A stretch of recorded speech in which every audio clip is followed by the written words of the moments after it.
Hi, in this video, I'll take a look at legacy inter VLAN routing, how we used to do VLAN routing. Okay, so in legacy inter VLAN routing, we had a separate physical interface for every VLAN we needed to route between. So here we happen to have two VLANs, red VLAN and blue VLAN, VLANs 10 and VLAN 30 for the subnet portion here. And maybe that's fine for two VLANs, but can you imagine having 3, 4, 5, 6, 700 VLANs? And we'd have to have a separate physical link between the switch and the router for each of those VLANs.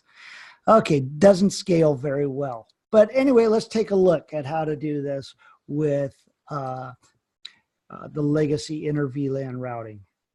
Okay, so if a packet needed to go from PC1 to PC3, it would go up across to the switch, trunk link, and then from S1 to the router up to gig 00.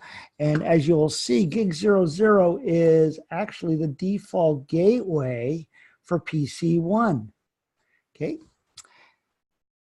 And then it will come down out of the router will route it out of its gig 01 port, because that's the port that that connects it to the 172.17.30.0 network /24, we're assuming.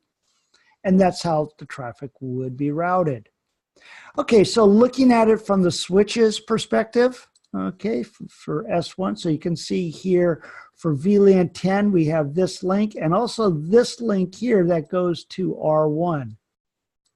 Okay, so we have FA011, which is PC1, FA04, which goes to the router. Same thing for the FA06, VLAN 30, FA05, VLAN 30, that is the uplink port to the router. Okay, so in this case, notice that all these should be, well, switch port mode access would be the actual command used for all of these. So we want to put on all these ports, because we're not trunking any on these, switch port. We're going to write this mode access. All right. Okay.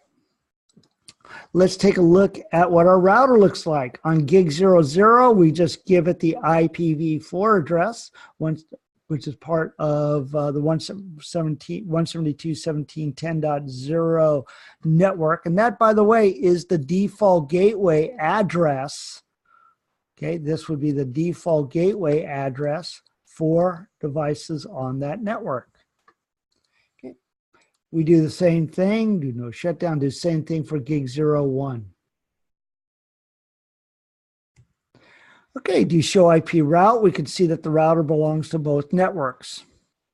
And again, those IPv4 addresses on the router would be the default gateway addresses for the associated devices on those subnets.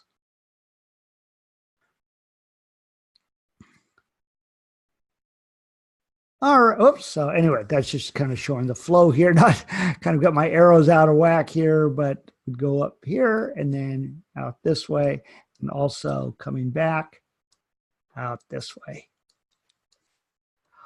All right, so that takes, as you know, that takes us through legacy inter VLAN routing.